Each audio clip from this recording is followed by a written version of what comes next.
በግ ነው ወደ ተኩላ የሚሄደው ወይስ ተኩላ ነው ወደ በግ የሚሄደው? የሆነ ጂ ፕላስ ምናምን ቤት ወይ የሆነ ፕሮናውንስ ለማድረግ የሚጨንቅ መኪና ትተው የተከተሉ ይመስላሉ። ሐዋርያት መረብ ትተው ተከትለው ነው ሁሉን ትተን ተከተል ነው ያሉት። በክህደት የገባው አጋንንትን በትምህርታቸው፣ በደዌ ደግሞ የገባውን አጋንንት በተአምራታቸው ከሰው ልጆች ላይ እንዲያርቁ ነው። ስለዚህ የአጋንንትን ገንዘብ እስካልመለስን ድረስ አጋንንት ከማን ጋር ነው የሚሆኑት? ከኛ ጋር ነው የሚሆኑት። ስለዚህ ርኩሳት መናፍስትን ግባ ውጣ ማለት ለካህናት ትልቁ ስራቸው እንዳልሆነ ማወቅ አለብን። ይሄ ደግሞ ተግባር የተሰጠው ለካህናት ብቻ አይደለም። ማንም ጅል የለም አይደል ራሱ ላይ የሚሞክር እስቲ ሞክሪ አይልም መቼም። እና ከመካከላቸው አንዱ ሚስት ትሞታለች። አረሳቁ በመጽሐፋቸው ገጽ 206 ላይ አንድ የንስሐ ልጃቸውን ታሪክ ይተርኩልናል። ኃጢአት እንኳን እየሰራ የት መምጣት አለበት? ሄላቲዮ በስመ አብ ወወልድ ወመንፈስ ቅዱስ አሐዱ አምላክ። በስመ አብ ወወልድ ወመንፈስ ቅዱስ አሐዱ አምላክ። በስመ አብ ወወልድ ወመንፈስ ቅዱስ አሐዱ አምላክ። ክቡራን ሊቃውንተ ቤተ ክርስቲያን፣ እግዚአብሔር የምትወዱት እሱ እግዚአብሔር አምላክ አብልጦ የሚወዳችሁ የልዑል እግዚአብሔር ቤተሰቦች እንደምን ዋላችሁ? እንደምን እስከዚህ ሰዓት ቆያችሁ? አሜን። ምሕረትና ቸርነቱን አብዝቶ ለዚህች ቀን ለዚህ ሰዓት በሰላም በጤና ያደረሰን አምላካችን ልዑል እግዚአብሔር ስሙ ከአጽናፈ ዓለም እስከ አጽናፈ ዓለም የከበረና የተመሰገነ ይሁን። አምላካችን ልዑል እግዚአብሔር በወደደና በፈቀደ መጠን ለዛሬ የምንማማርበት ርዕስ የሚሆነው ካህናት አባቶቻችን በቅዳሴ ላይ ያነበቡትን ቅዱስ ወንጌል መሰረት አድርገን ይሆናል። የሉቃስ ወንጌል ምዕራፍ 10 ቁጥር 3 ላይ እነሆ እንደ በግ በተኩላዎች መካከል ልካችኋለሁ። እነሆ እንደ በግ በተኩላዎች መካከል ምን አደርጋችኋለሁ? ለአባቶቻችን ለነቢያት፣ ለአባቶቻችን ለሐዋርያት፣ ለአባቶቻችን ለሐዋርያነ አበው ጥበብ፣ ምስጢር፣ ማስተዋል የገለጠ እግዚአብሔር መንፈስ ቅዱስ በመካከላችን ተገኝቶ ጥበብን፣ ምስጢርን፣ ማስተዋልን ይገልጥልን ዘንድ የሱ የአምላካችን ቅዱስ ፈቃድ ይሁንልን። ርኤተ እግዚአብሔር አጋዥ ካልተደረገ መማር ማስተማር እንዲሁ ለሥጋ የሚሆነውን መብል ማዘጋጀት አይቻልምና በፍጹም እምነት በፍጹም ቸርነት ርኤተ እግዚአብሔርን አጋዥ ማድረግ ትምህርታችን እንጀምራለን። እግዚአብሔር ከሁላችንም ጋር ይሁን። ይህንን ቃል የተናገረው እነሆ እንደ በግ በተኩላዎች መካከል ልካችኋለሁ የሚለውን ቃል የተናገረው አምላካችን ጌታችን ኢየሱስ ክርስቶስ ነው። የተናገረው ደግሞ ለሐዋርያት ነው። ሊቃውንተ ቤተ ክርስቲያን ቃሉን የተልእኮ ቃል ይሉታል። የምን ቃል አልኳችሁ? የተልእኮ ቃል ይሉታል። ይህንን ቃል መሰረት አድርገን 3 ነጥቦችን ለመመልከት እንሞክራለን። የመጀመሪያው እንደ በግ በምኖች መካከል ልካችኋለሁ አላቸው። በተኩላዎች መካከል ልካችኋለሁ አላቸው። ስለዚህ ሐዋርያትን ልካችኋለሁ ብሏቸዋልና የሐዋርያት የመላካቸውን ምክንያት ከስማቸው ትርጉም አንጻር እንመለከታለን። ይሄ የመጀመሪያው ነው። ሁለተኛው ደግሞ እንደ በግ በምኖች መካከል ነው ያላቸው። በተኩላዎች መካከል ተመልከቱ። በግ ነው ወደ ተኩላ የሚሄደው ወይስ ተኩላ ነው ወደ በግ የሚሄደው? ተኩላ ነው አይደል ወደ በግ የሚሄደው። ክርስቶስ ግን እናንተ በጎች ናችሁ ሐዋርያትን አላቸው። ከዛ ተኩላ ወደ ተባለ ዓለም ነው ምልካቸው አላቸው። ምን እያላቸው ነው? አምላካችን ክርስቶስ መከራ አለባችሁ፣ ፈተና አለባችሁ እያላቸው ነው። ሐዋርያት ያጋጠማቸው ፈተናና የመጽናታቸው ምክንያት ምን እንደሆነ እንመለከታለን። ሶስተኛ ላይ ልክ እንደ ዘመኑ መምህራን አምላካችን ክርስቶስ ሐዋርያትን አስደንግጧቸው ዝም አላለም። ተኩላ በተባለ ዓለም ሲንቀሳቀሱ እንዴት መንቀሳቀስ እንዳለባቸው ሲነግራቸው ይህንኑ ቃል የሚመስል በማቴዎስ ወንጌል ምዕራፍ 10 ቁጥር 16 ላይ እናገኛለን። ተኩላ በተባለ ዓለም እንዴት መንቀሳቀስ እንዳለባቸው ሲነግራቸው እንደ እባብ ልባሞች ሁኑ አላቸው። እንደምን? ከዛ እንደ ርግብ ደግሞ የዋሆች ሁኑ ብሎ ነገራቸው አምላካችን ክርስቶስ። እንደ እባብ ልባሞች ሁኑ ሲላቸው አምላካችን ክርስቶስ ምን ሲላቸው ነው? እንደ ርግብ ደግሞ የዋሆች ማለት ምን ማለት ነው የሚለውን ተመልክተን እግዚአብሔር እንደወደደና እንደፈቀደ መጠን ትምህርታችንን እናበቃለን። እግዚአብሔር ከሁላችንም ጋር ይሁን። የመጀመሪያው የምንመለከተው የሐዋርያት የመላካቸውን ምክንያት ነው። አባቶቻችን ሊቃውንት ሐዋርያ የሚለውን የስም ሲተረጉሙ ምን ብለው ይተረጉማሉ? ሐዋርያ ማለት ደጃዝማች ማለት ነው ይሉናል። ምን ማለት ነው አልኳችሁ? ደጃዝማች ማለት ነው። አንድ ንጉሥ ከነገሰ በኋላ ለንጉሱ ቃል ተገዢ ለሆነው ሰው ርስት ጉልት ሰጥቶ ወታደር አስይዞ ወደሚያስተዳድረው ቦታ ይልከዋል እና ያ ደጃዝማች ወደሚያስተዳድረው ቦታ ሲገባ ለንጉሱ ቃል ተገዢ ለሆኑ ሰዎች ርስት ይሰጣቸዋል። ርስት ማለት ቦታ ማለት ነው። ለንጉሱ ቃል ተገዢ ላልሆኑ ሰዎች ደግሞ አይደለም ቀርቶ ርስት ሊሰጣቸው ቀድሞ የነበራቸውን ርስት ይነጥቃቸዋል። በዚህ አንጻር ክርስቶስ ለተባለ ንጉስ ሐዋርያቱ ደጃዝማቾች ናቸው። አምላካችን ክርስቶስ ንጉስ ነው፣ ደጃዝማቾቹ ደግሞ ሐዋርያት ናቸው። ሐዋርያት ወደ ዓለም የተላኩበት ምክንያት ምንድነው ከተባለ የመጀመሪያው የንጉሱን የክርስቶስን ቃል ከነሱ ተቀብለው ለሰሙ ሰዎች ርስት መንግስተ ሰማያትን መስጠትና የንጉሱ የክርስቶስን ቃል ደግሞ ላላከበሩ ሰዎች የክርስቲያን ርስት የተባለችን መንግስተ እግዚአብሔርን መንጠቅ ነው። በአንድ ወቅት አምላካችን ክርስቶስን ሐዋርያት አንድ ጥያቄ ጠይቀውት ነበረ።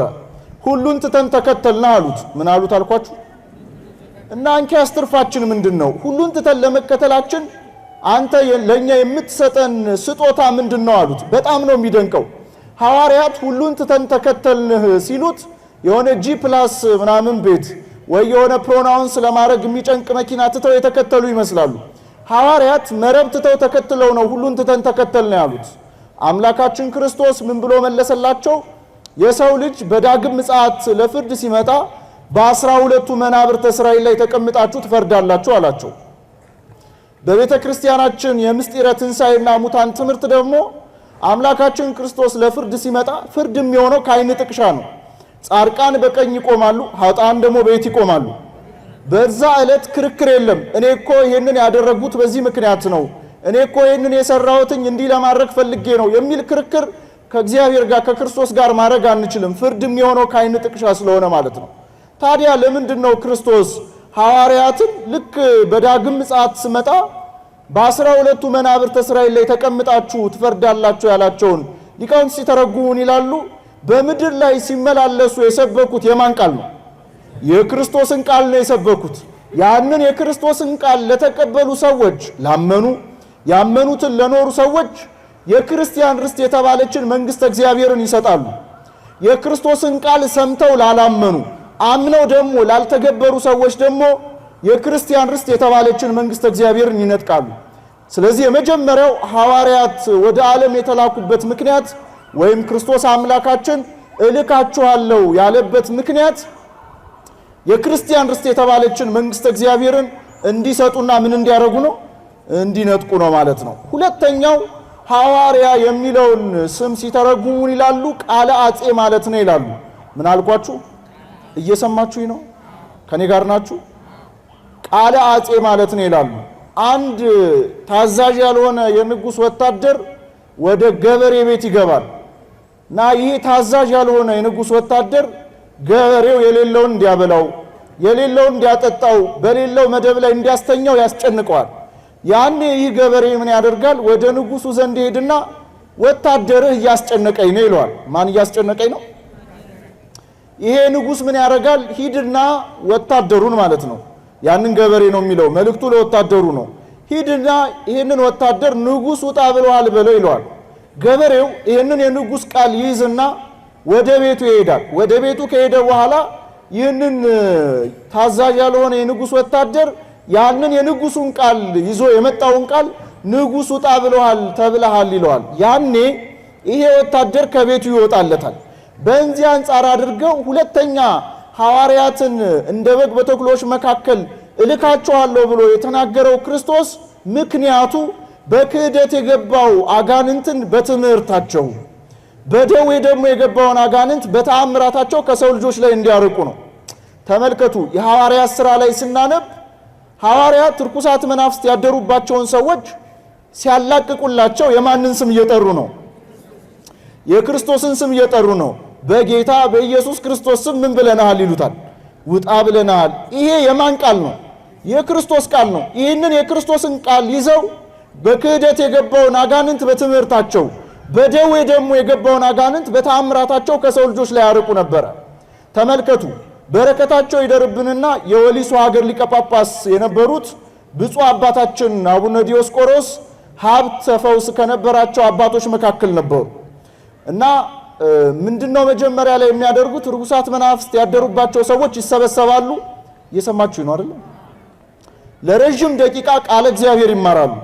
ልክ ቃለ እግዚአብሔሩን ተምረው እንደጨረሱ የዮሐንስ ወንጌል ከምዕራፍ 1 ጀምሮ ማንበብ ይጀምራሉ። ያኔ ርኩሳት መናፍስት ያደሩባቸው ሰዎች እየተነሱ ይፈርጣሉ። ልክ ከአንብበው እንደጨረሱ እነዛን ሰዎች ያጠምቋቸዋል። ያ ርኩስ መንፈስ ከሰዎቹ ላይ ላይመለስ ይወጣላቸዋል።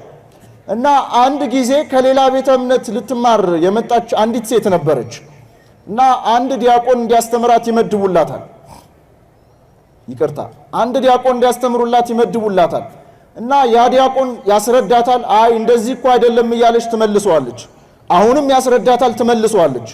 እና ብፁዕ አባታችን ይህንን ሲከታተሉ ስለነበረ ተዋት አሉትና ልክ ከዚህ ቀደም እንደሚያደርጉት የዮሐንስ ወንጌል ማንበብ ይጀምራሉ። ምን ብሎ ነው ዮሐንስ ወንጌል የሚጀምረው? በመጀመሪያ ቃል ነበረ ብለው ሲጀምሩ ሴትየዋ ተነስታ ፈረጠች። ልክ አንብበው እንደጨረሱ አጠመቋት። ልክ ርኩስ መንፈሱ ከሴትየዋ ላይ እንደለቀቀ በል አሁን አስተምራት አሉትኝ። ተምራ የክርስትናን ጥምቀት ተጠመቀች። በረከታቸው ይደርብን። ስለዚህ ለክህደት ምንጩ ርኩሳት መናፍስት ናቸው። ለጥርጣሬ ትምህርት ምንጩ ብቻ አይደሉም፣ እነሱ ማደሪያቸውም ጭምር ነው። ርቱዕ ሃይማኖት የተባለ የቤተክርስቲያናችን ሊቅ እንዲህ ብሎ ይናገራል። ርኩሳት መናፍስት ካንተ እንዲርቁልህ ትፈልጋለህ ብሎ ይጠይቃል። እኔ መልሼ ልጠይቃችሁ፣ ትፈልጋላችሁ? አይዟችሁ፣ ላስለቅቅ አይደለም፣ ትፈልጋላችሁ አይደለ? እና ምን ብሎ ይመልሳል መሰላችሁ? ለምሳሌ አንድ ሰው ገንዘብ አበደራችሁ እናንተን እና ያ ሰውዬ ሁሉ ጊዜ እናንተ ጋር ይመላለሳል። ከዛ ቀድሞ እኮ እናንተ ጋር እኮ አይመጣም ነበረ እና እናንተ ጋር ይመላለሳል። ምኑን ፈልጎ ነው? ጮክ ብላችሁ ነገሩ። ገንዘቡን ፈልጎ ነው። ገንዘቡን ከመለስንለት በኋላ ይህ ሰውዬ ወደኛ ይመጣል እንዴ? አይመጣም። እና ይህ ሊቅም እንዲህ ብሎ ይናገራል። ርኩሳት መናፍስት ካንተ እንዲሸሹልህ እንዲርቁልህ የምትፈልግ ከሆነ ገንዘባቸውን መልስላቸው ይላል። የአጋንንት ደግሞ ገንዘባቸው ምንድነው ብለህ የምትጠይቀኝ ከሆነ ይላል ሐዋርያው ቅዱስ ጳውሎስ በገላትያ መልእክት ምዕራፍ 5 ቁጥር 24 ላይ የዘረዘራቸው የሥጋ ፍሬዎች አሉ አይደል? እነዛ የሥጋ ፍሬዎች የአጋንንት ገንዘቦች ናቸው። ስለዚህ የአጋንንትን ገንዘብ እስካልመለስን ድረስ አጋንንት ከማን ጋር ነው የሚሆኑት? ከኛ ጋር ነው የሚሆኑት። አንደኛው ምንፍቅና ነው። ናፈቀ ማለት ተጠራጠረ ማለት ነው። በከፊል አመነ ማለት ነው። ስለዚህ ለክህደት ምንጭ እነሱ ናቸው። ከዛ በኋላም ደግሞ በዛ ጥርጣሬ ውስጥም ደግሞ እንደ ማደሪያነት ጭምር ይጠቀሙታል።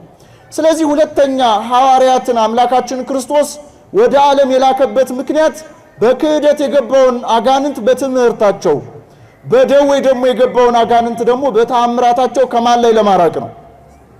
እንዲህ ሲባል ሐዋርያት እኮ የክርስቶስን ስም ጠርተው ነው ርኩሳት መናፍስትን ያራቁት።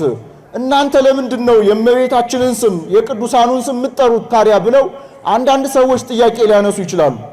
አምላካችን ክርስቶስ በሥጋዌ ወራት ሲያስተምር እኔ ግንድ ነኝ አለ። እኔ ምንድነኝ አለ? በዮሐንስ ወንጌል ምዕራፍ 14 ላይ እኔ ምንድነኝ አለ? ግንድ ነኝ አለ። እናንተ ደግሞ ምንድናችሁ አላቸው? ቅርንጫፍ።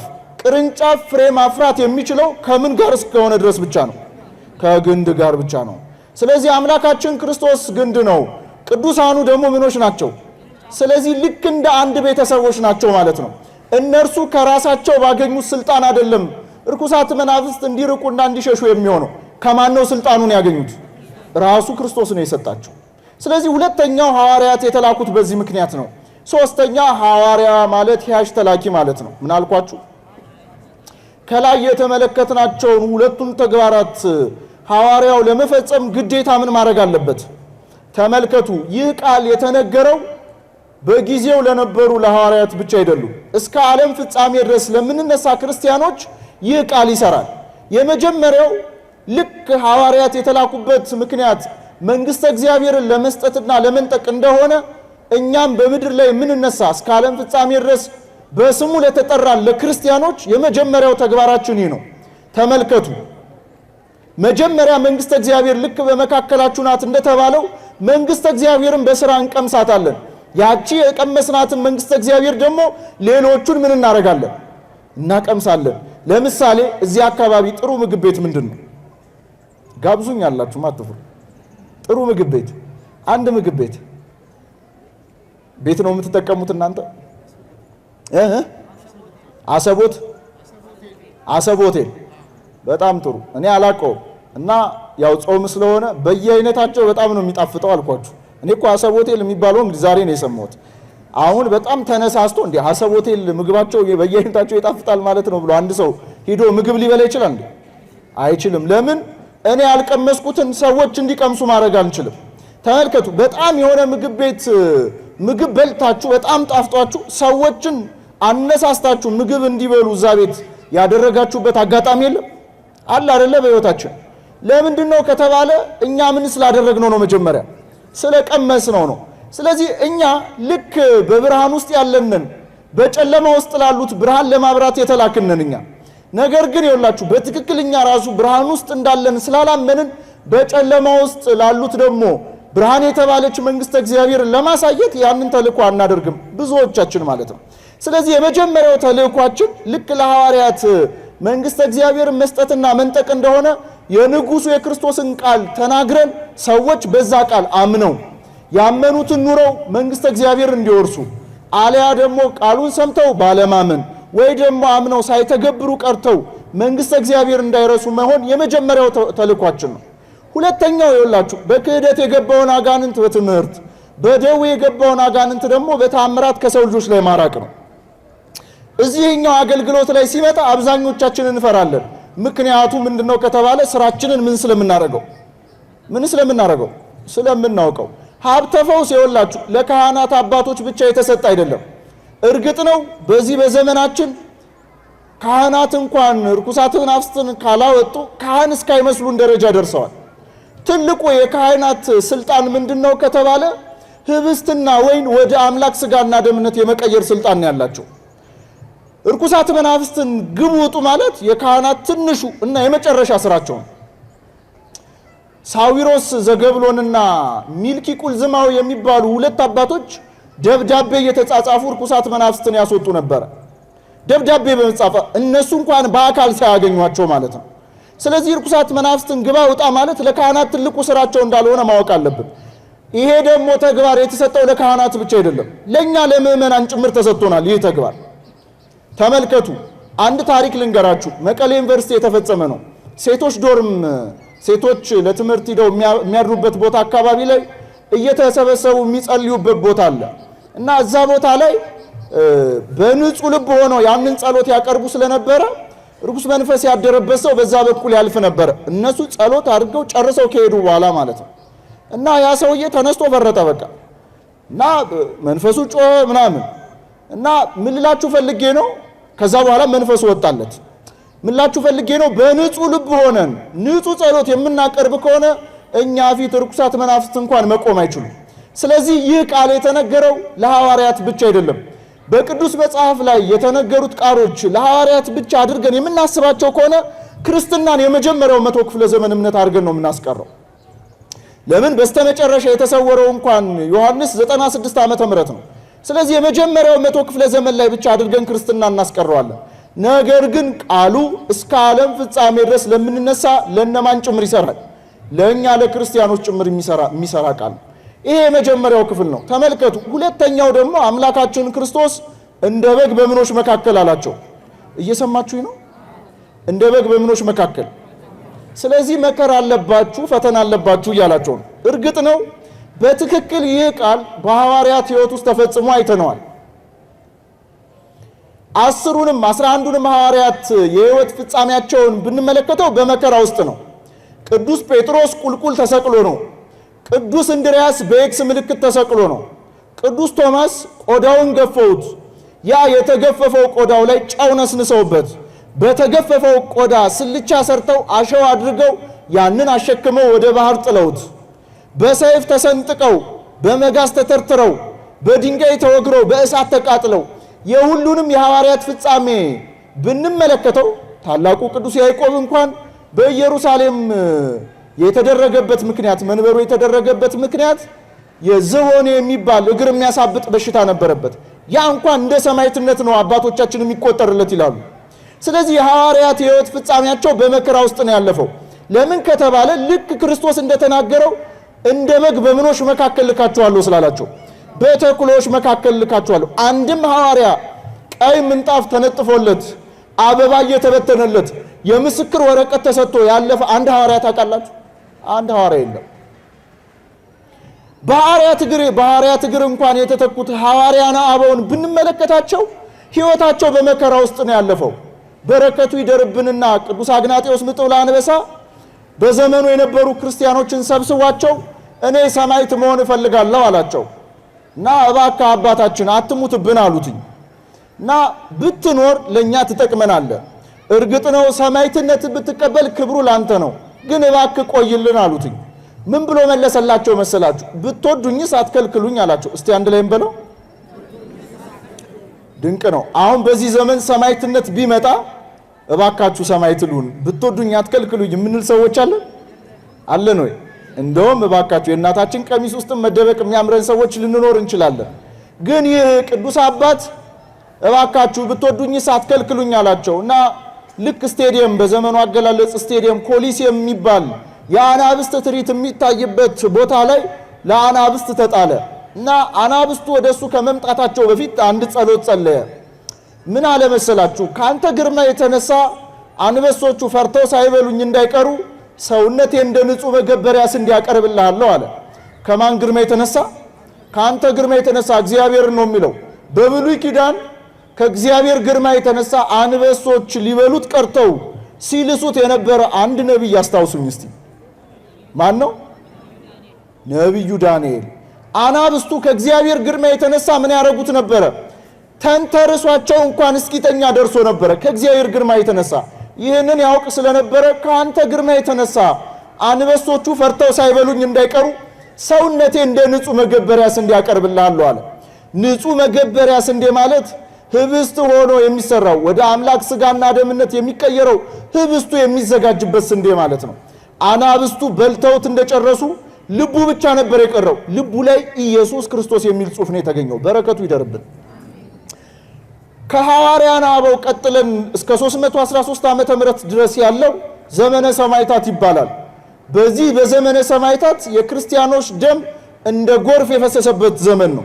ክርስቲያኖች ሰርተው ደሞዝ አይከፈላቸውም፣ ማውረስ አይችሉም፣ መውረስ አይችሉም፣ የመንግስት ሥራ መቀጠር አይችሉም ነበረ።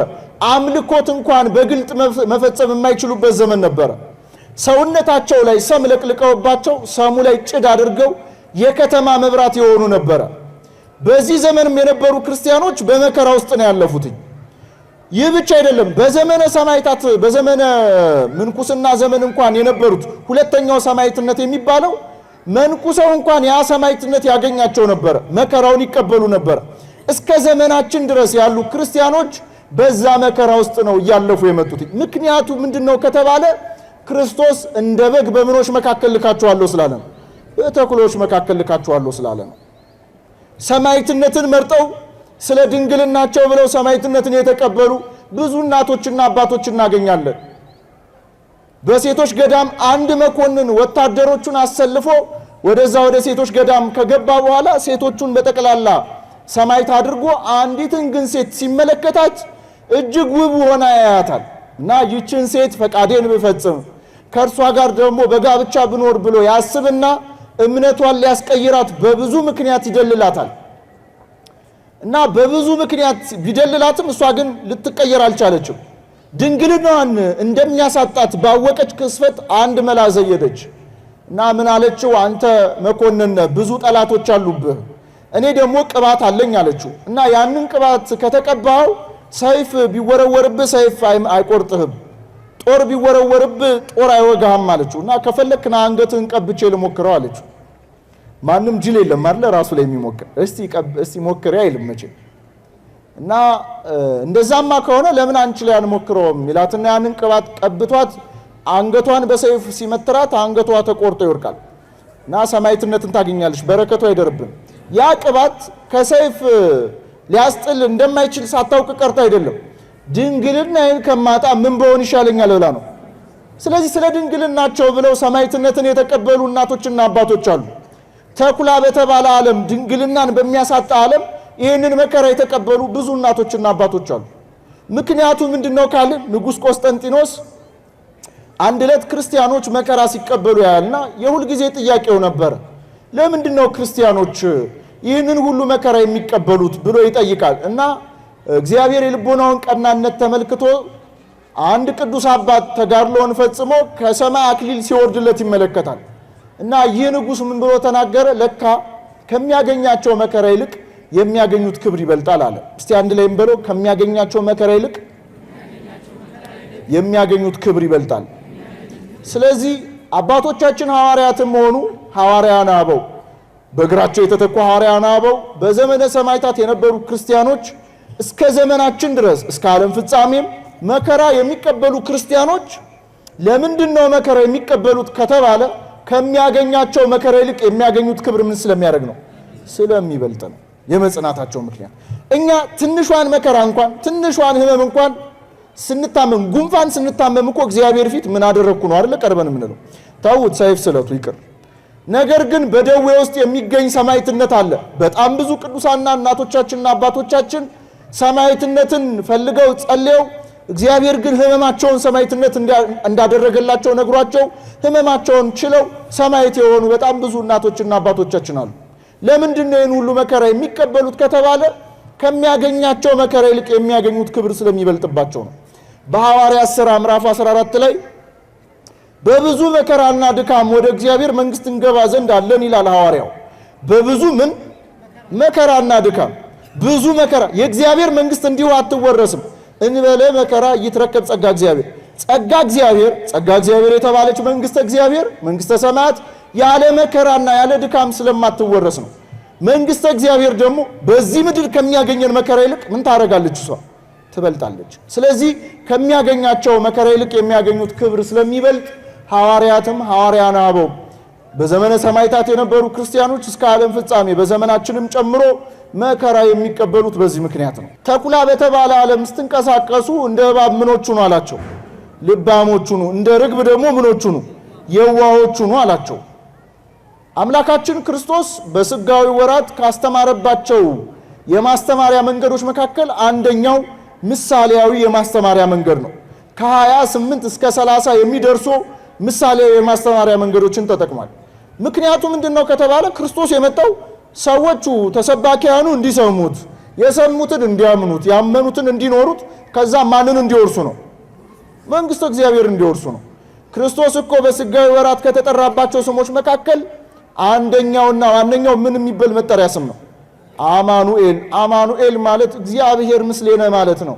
እግዚአብሔር ከኛ ጋር ሆነ ማለት ነው። የራቀው ቀረበ፣ የረቀቀው ጎላ፣ የተሸሸገው ምን አደረገ? ተገለጠ ማለት እኮ ነው። ለሐዋርያት 71 ቋንቋ አስቀድመው ከሚናገሩት አንድ ቋንቋ ጋር 72 ቋንቋ እንዲናገሩ ያስቻለ አምላክ እሱ ግን በስንት ቋንቋ ብቻ ነው የተናገረው? በአንድ ቋንቋ በአራማይክ። ሰውን አላደናበረው። እኛ እኮ አንድ እንግሊዘኛ ስናውቅ ባይዘው አይደለ በየመሃሉ ማንጨምራቸው አንዳንዶቹ የእንግሊዘኛ ቃላት አማርኛ እስኪመስሉ ደርሰዋል። እዛ አንዳንድ ሰባኪያን ደግሞ ሰዎችን ባላወቅ ነው ባልተረዳናቸው ልክ እንደምናደንቃቸው ስለሚያውቁ ትምህርቱን ያረቁታል። ሲያስረዱን ራሱ እንዳይገባን አድርገው ያስረዱናል። ምክንያቱም ምንድነው ከተባለውን ጥሩ ግዕዝና የቴዎሎጂ ቃላትን ጠቃቅሶ አንድ አስተማሪ አስተምሮ ቢሄድ ቤታችሁ ስትሄዱ የዛሬው አስተማሪ ትላላችሁ። ምንድነው የተማራችሁት ስትባል ብቻ ጎበዝ ነው አይደለ? ባይገባል ለምንድነው ከተባለ እኛ ባልገባል ልክ ነው ሰዎችን የምናደንቀው። ክርስቶስ ግን ግራ አላጋባም። ተሰባኪያ ነው። ሲያስተምራቸው የነበረው በምሳሌ ነው።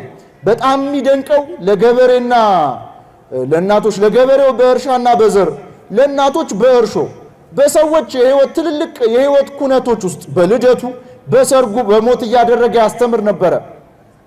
ከዚህ ከፍ አድርጎ ደግሞ በስነ ፍጥረት አስተማራቸው። ስነ ፍጥረት ለኛ መማማሪያዎቻችን ናቸው። በሐልዎተ እግዚአብሔር ትምህርት ወይም በስነ ፍጥረት የቤተክርስቲያናችን ትምህርት ላይ የስነ ፍጥረት ትልልቅ ጥቅሞች ሲዘረዝሩ ሊቃውንቱ ምን ይላሉ? የመጀመሪያው ስነ ፍጥረት የእግዚአብሔርን ሐልዎት ወይም የእግዚአብሔርን መኖር ይነግሩናል ይላሉ። ተመልከቱ፣ አንድ ግንብ ቤት ወይም ደግሞ ፎቅ ተመልክተን ግንበኛውን፣ አናጺውን፣ ኢንጂነሩን እናስባለን አይደል? ስነ ፍጥረትን ተመልክተን ስነ ፍጥረትን የሰራ ማንን እናስተውላለን? እግዚአብሔርን። ስለዚህ የስነ ፍጥረት የመጀመሪያው መፈጠራቸው ምክንያቱ የእግዚአብሔርን ሐልዎት ይገልጡ ዘንድ ነው። ለምግበ ስጋነት ለምግበ ነፍስነት ተፈጥረውልናል። ስነ ፍጥረት የእግዚአብሔርን ኃያልነት ያስረዳሉ ይለናል ቅዱስ ዮሐንስ አፈወርቅ። ተመልከቱ ይላል፣ ሩቅ ቦታ አትሂዱ ይልና ሰው የተፈጠረው ከአራቱ ባህሪያተ ስጋና ከሶስቱ ባህሪየ ነፍስ ነው አይደል? አራቱ ባህሪያተ ስጋ የምንላቸው ንፋስ፣ እሳት፣ ውሃና መሬት። እሳትና ውሃ በባህሪያቸው የሚስማሙ ነገሮች ናቸው እንዴ? አይደሉም። እሳቱ ውሃውን ያፈለዋል፣ ውሃው እሳቱ ምን ያደርገዋል? ያጠፋዋል። እግዚአብሔር ግን በኃያልነቱ በባህሪያቸው እንኳን የማይመሳሰሉ የማይስማሙ ነገሮችን ምን አደረገ?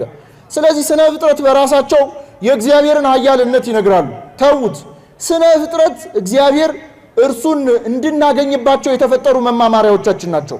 ሊቁ ጠርጡለስ ምን ብሎ ተናገረ? እግዚአብሔር በጊዜው ጊዜ ራሱን በቅዱሳት መጻሕፍት ከመግለጡ በፊት በስነ ፍጥረት ገልጦ ነበር አለ።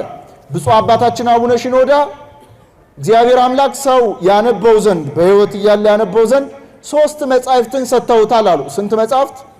እየሰማችሁኝ ነው? 3 መጻሕፍት። የመጀመሪያው ሕሊና ነው ይላሉ። ምንድነው አልኳችሁ? የመጀመሪያው የምናነበው ሕሊና ነው። እንደውም ሊቃውንቱ ሲናገሩ ምን ይላሉ? ሕሊና ማለት ሁለተኛው እግዚአብሔር ነው ይሉናል። ስንተኛው እግዚአብሔር? መጀመሪያ መጥፎ ስራ ስናደርግ የሚወቅሰን ማን ነው? ፍርዳችን ያለው ጭንቅላታችን ውስጥ ነው። ሁለተኛው ስነ ፍጥረት ናቸው ይሉናል። ምኖች ናቸው? ሶስተኛው ደግሞ ቅዱሳት መጻሕፍት ናቸው። ስለዚህ እንድናነባቸው ወደ እግዚአብሔር እንድንቀርብባቸው እንኳን ከተሰጡን ነገሮች መካከል አንደኛውና ዋነኛው እነማን ናቸው? ስነ ፍጥረት ናቸው ማለት ነው። ስለዚህ ስነ ፍጥረት እንማማርባቸዋለን።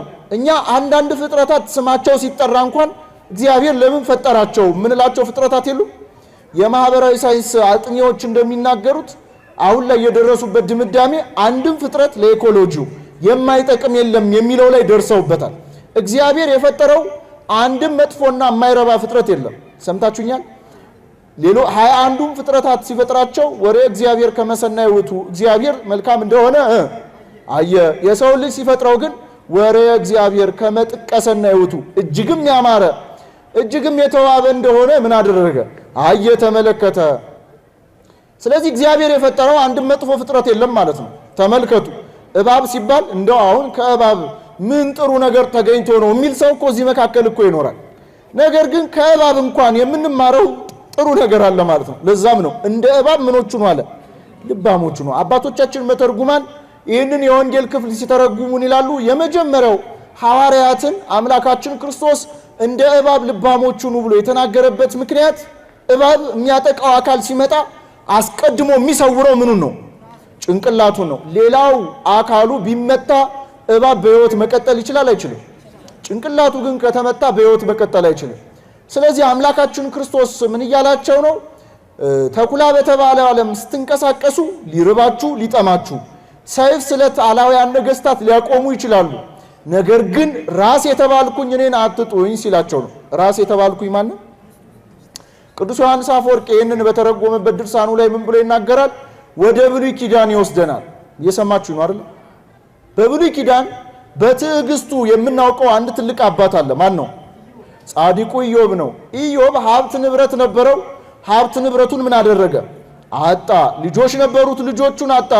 ልብስ ያለው ሰው በልብሱ ይመካል፣ ልብስ የሌለው ሰው በቆዳው ይመካል። ኢዮብ በልብሱ እንዳይመካ ልብስ አልነበረው። በቆዳው እንኳን እንዳይመካ ቆዳው በምን ተመቶ ነበረ?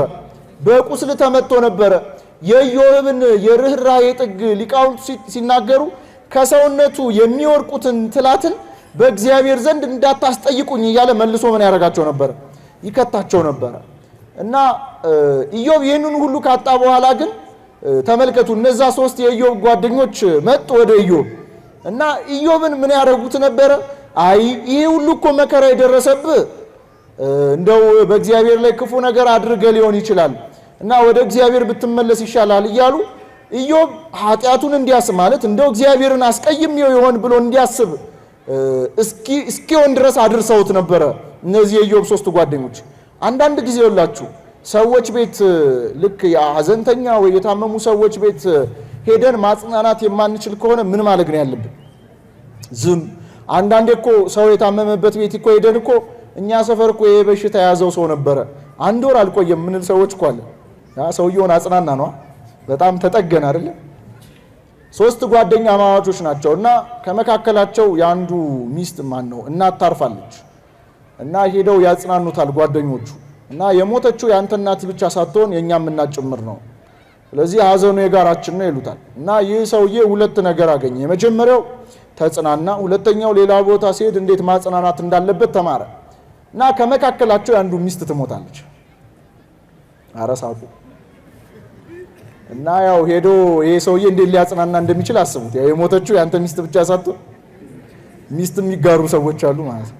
እና አንዳንድ ጊዜ ይኸውላችሁ ማጽናናት ካልቻልን ምን ማድረግ ፕሬዘንሳችን መኖራችን እዛ ቦታ ላይ ብቻ ሰውየውን ያጽና። እዛው ተገኝተን ማስተናገር ሊሆን ይችላል፣ ሌላ ጨዋታ ማውራት ይችላል። በጣም እኮ የሚያሳዝነው የታመመም ሰው ቤት ሂደን እንደው ሟቾች ቤትም ሂደን እኮ የምንጠይቀው ጥያቄ ቅደም ተከተል እንኳን እኮ አይዛነፍም። ታውቃላችሁ መቼ ታመመ ከዛ እዚያ ሐኪም ቤት ወስዳችሁ ያውቃል እኮ። በነገራችሁ ላይ ሄዶ ሌላ ሰው ጠይቆ የሄደውን ሰውዬ እኮ ጠይቆታል እኮ፣ ግን በሽታው መቼ እንደያዘው የሐኪም ቤት ያውቃል፣ ግን ሄዶ ድጋሚ ይጠይቋል። እንደውም የደረጀና የኃይሌ አንድ ቀልድ አለ አይደለ? ደረጀ ታሞ ሐኪም ቤት እየመጡ ይጠይቁታል። በጣም ሲሰለቸው ጥያቄውን መልስ ይቀዳል እና ልክ ሰዎች ሲጠይቁት ይከፍትላቸዋል።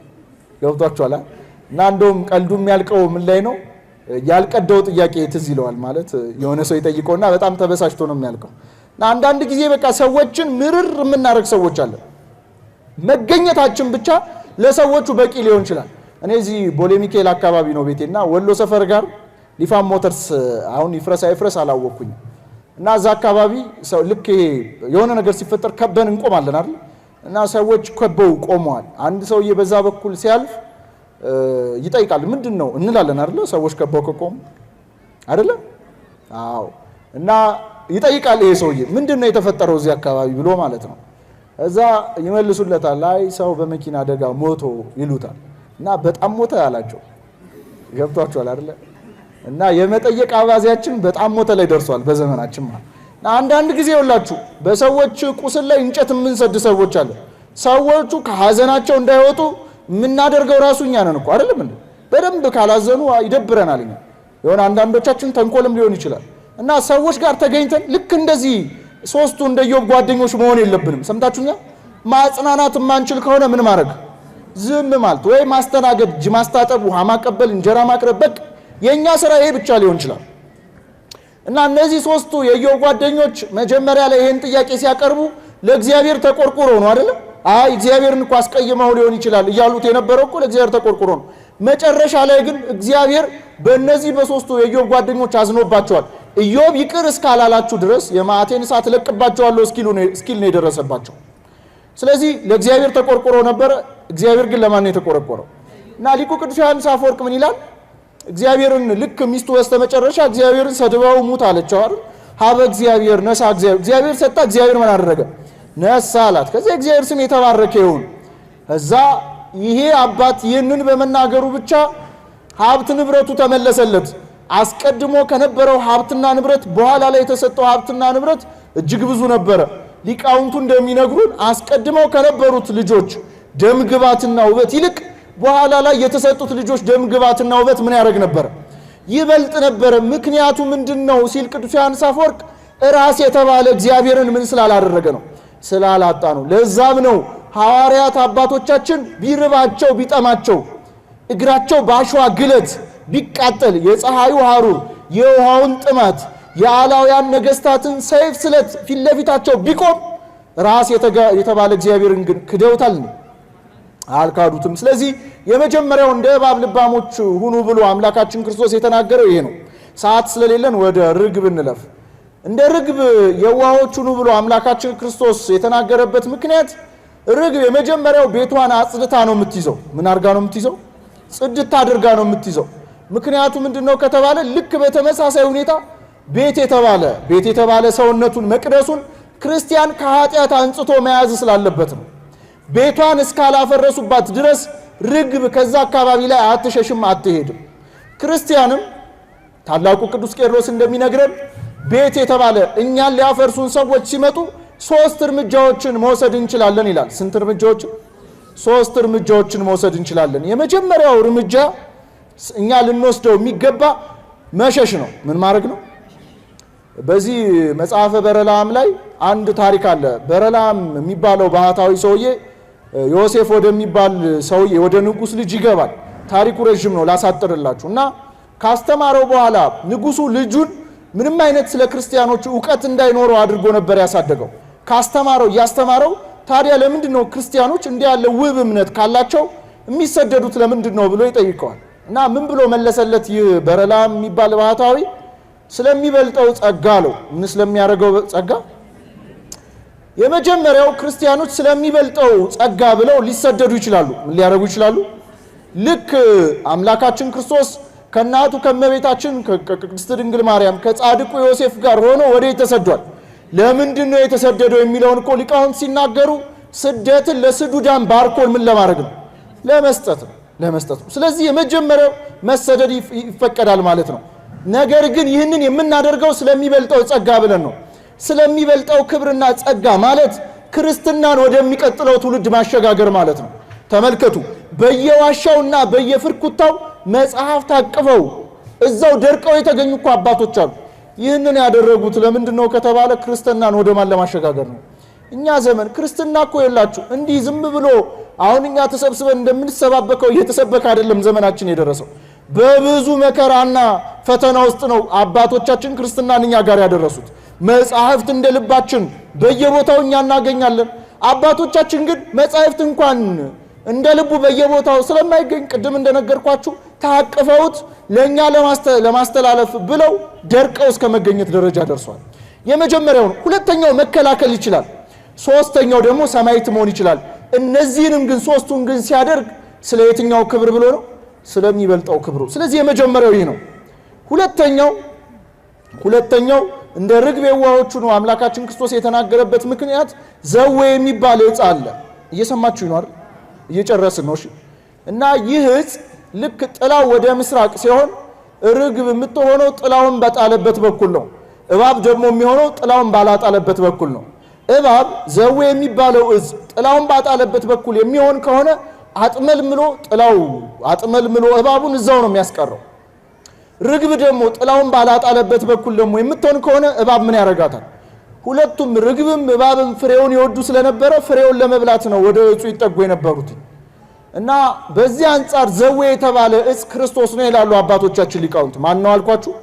አምላካችን ክርስቶስ ነው። እና ክርስቲያን ሁሉ ጊዜ መሆን ያለበት በየት ነው ከተባለ ክርስቶስ ጥላውን ባጣለበት በኩል ነው። በየት በኩል? ክርስቶስ ጥላውን በየት በኩል ነው ያጣለው ከተባለ በቤተ ክርስቲያን በኩል ነው። በየት በኩል ነው? ተመልከቱ፣ አምላካችን ክርስቶስ ቅድስት ቤተ ክርስቲያናችን አለ ብላ ስትናገር ልክ በብሉይ ኪዳኑ ቤተ ክርስቲያን አምላካችን ሁሉ እግዚአብሔር በፍቅርና በረድኤት ይገለጥላቸው ነበረ።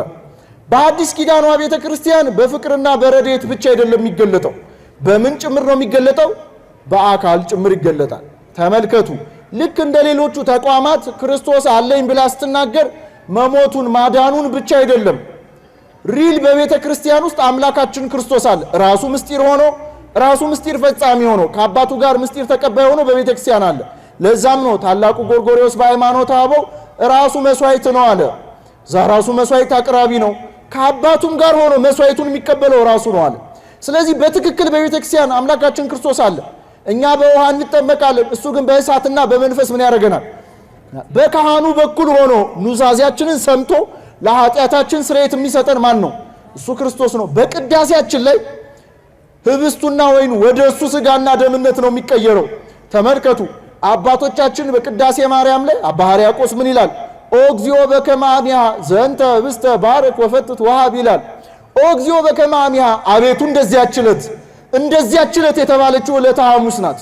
በዕለተ ሐሙስ አምላካችን ክርስቶስ ምን አድርጓል? ይህንን ህብስት ባርከው ባርክ አለ። ህብስቱን ካህኑን ልባርከው አይልም። ወፈትት ግመሰው ፈትተው የሚለው ካህኑ ክርስቶስን ነው። ወሀብ ይህንን ሲተረጉሙን ይላሉ ሊቃውንቱ እጅ አድርጋ አቀብል ሲል ነው። ስለዚህ ራሱ መስዋዕት ነው። መስዋዕቱን የሚያቀርበው ራሱ ነው። የካህኑን እጅ አድርጎ የሚያቀብለን ማን ነው? እሱ አምላካችን ክርስቶስ ነው። ራእየ ኒፎን የሚል መጽሐፍ የተረጎሙ ቀሲስ ታምራቱ ቤ በገጽ 206 በመጽሐፋቸው ገጽ 206 ላይ አንድ የንስሐ ልጃቸውን ታሪክ ይተርኩልናል። እና ንስሐ ልጃቸው እየሰማችሁ ነው አይደል? ንስሐ ልጃቸው በተከታታይ ንስሐ እየገባች የምትቆርብ ልጅ ናት። እና የሆነ ጊዜ ግን መቁረብ አቆመች፣ ንስሐ መግባት አቆመች። እና ቢጨቀጭቋት መልስ ልትመልስላቸው አልቻለችም። እና ምን ያደርጋሉ? አንድ ቀን አስጨንቀው ይጠይቋታል። ሲጠይቋት የሆነውን ነገር ነገረቻቸው። ልክ እንደ ወትሮ እንደማደርገው ቅዳሴ ተካፍዬ የክርስቶስን ስጋና ደም ለመቀበል በሌሊት የርኩኝ ወደ ቤተ ክርስቲያን እና ገብቼ ልክ ቅዳሴ ተቀድሶ ድርገት ይወርዳል አይደል? ደርግ ማለት አንድነት ማለት ነው። አንድ የምንሆንበት ማለት ነው። ከክርስቶስ ሥጋ ጋር አንድ የምንሆንበት እና ልክ ድርገት ላይ ሁላችንም ቅዱስ ቅዱስ እያልን እንሰግዳለን አይደል? ሰግጄ ስነሳ ልክ ዮሴፍና ኒቆዲሞስ በበፍታ ጨርቅ ጠቅልለው በአዲስ መቃብር የክርስቶስን ሥጋ አስቀምጠዋል አይደል? ልክ እንደዛ ካህናቱ የክርስቶስን ሥጋ ይዘው ሲወርዱ ተመለከትኩኝ። አይ ሌሊት ስለመጣሁኝ በእንቅልፍ ልቤ ሊሆን ይችላል ብዬ ለመንቃት የሚደረገውን ነገር በጠቅላላ አድርጌ አሁንም መልሼ ስመለከተው ልክ እንደዛው ነው እና የምቆርብበት ተራ ሲደርስ ልክ ከፊቷ ሰዎች አሉ።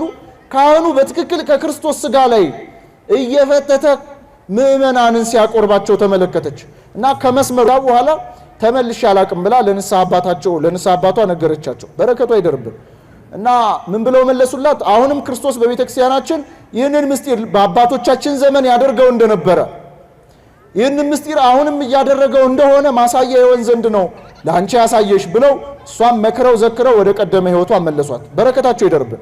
ለምንድነው በትክክል ይጣ ጊዜ ወይ ባገኘ ጊዜ ኃጢአት በሰራ ጊዜ ወይ ጽድቅ በሰራ ጊዜ እየመረጠ አይደለም በቤተክርስቲያን መምጣት ያለበት። ባጣም ጊዜ መምጣት አለበት። ባገኘም ጊዜ ምን ማድረግ አለበት? በታመመም ጊዜ መምጣት አለበት። ጤነኛ በሆነም ጊዜ መምጣት አለበት። ይህ ብቻ አይደለም። በቤተ ክርስቲያን ሊመጣ የሚገባው አንድ ሰው የጽድቅ ሥራ ስለሰራ ብቻ ወይ ንስሐ የገባ ጊዜ ብቻ አይደለም። ኃጢአት እንኳን እየሰራ የት መምጣት አለበት? ምክንያቱ ምንድነው ከተባለ ክርስቶስ ጥላውን ያጣለው በየት በኩል ስለሆነ ነው? በቤተ ክርስቲያን በኩል ስለሆነ። ለዛም ነው ሐዋርያት የምትመለከቱ በቤተ መቅደሱ ነበረ ጸሎታቸውን ያደርጉ የነበሩት። በእነሱ እግር የተተኩትም እየተሰበሰቡ ያችን ህብረት ያችን ህንፃ ውስጥ እያደረጉ አምልኮ እየፈጸሙ ይኖሩ ነበር። ምክንያቱ ምንድነው ከተባለ የት ስላለ ነው? በቤተ ክርስቲያን ስላለ ነው። አንዳንድ ሰዎች ምን የሚል ጥያቄ ያነሳሉ? እግዚአብሔር እኮ በሁሉ ቦታ የሞላ ነው፣ ጊዜ አይገድበውም ይላሉ። ለምንድነው ታዲያ ቤተ ክርስቲያን የምገኘው እግዚአብሔር በሁሉ ቦታ ካለ ብለው ጥያቄ ያነሳሉ። ጥያቄያቸው እውነት ነው አይደለም? እውነት ይመስላል አይደል? ነው፣ ትክክል ናቸው። እግዚአብሔር እዚህም አለ፣ የትም አለ፣ ውጭም አለ፣ ሁሉም ቦታ አለ። አንድ ምሳሌ ልመስልላችሁ። ለምሳሌ እዚህ ውስጥ መኪና ያለው ሰው አለ? ሸኙኝ ያላችሁ ማውንም አትፍሩ። መኪና ያለው ሰው እሺ፣ መኪና ታውቃላችሁ አይደል? ሰጋውኝ እኮ ነው። እሺ፣ ለምሳሌ መኪና ያላችሁ ሰዎች ምሳሌው ለእናንተ ጥሩ ነው እንደው እና አንድ መኪና እያሽከረከረ አንድ ሰው ጎማው ተነፈሰበት። ምኑ ተነፈሰበት? ጎማው ተነፈሰበት እና ይህ ሰውዬ አየር ሁሉ ቦታ አለ የለም? ስለዚህ አየር ሁሉ ቦታ አለ ብሎ እዛው ቦታ ላይ ቢሆን በእምነት ጎማው ይነፋል አይደል? ይነፋል። አየር ይኖረዋል ጎማው። ግዴታ አየር በምልአት እንዲያገኝ ወዴት መሄድ አለበት? ወደ ጎሚስታ። እና ይህ ሰውዬ አየር ወደ ጎሚስታ ሄዶ አየር ስላስሞላ አየር እኮ በሁሉ ቦታ እኮ የለም ማለት ይችላል እንዴ? አይችልም። አምላካችን ሁሉ እግዚአብሔር ይወላችሁ በብሉይ ኪዳኗ ቤተክርስቲያን በፍቅርና በረድኤት ይገለጥ ነበር። በሐዲስ ኪዳኗ ቤተክርስቲያን በፍቅር በረድኤት እንዲሁ በምን ይገኛል? በአካል ይገኛል። ገብቷችኋል አይደል? ስለዚህ በምልአት ረድኤቱን ለማግኘት ሰው የት መሆን ያለበት? እርሱ ጥላውን ባጣለበት በቤተክርስቲያን በኩል ነው መሆን ያለበት። እነሆ እንደ በግ በተኩላዎች መካከል ልካችኋለሁ። ወስብሐት ለእግዚአብሔር። ሄላትዮ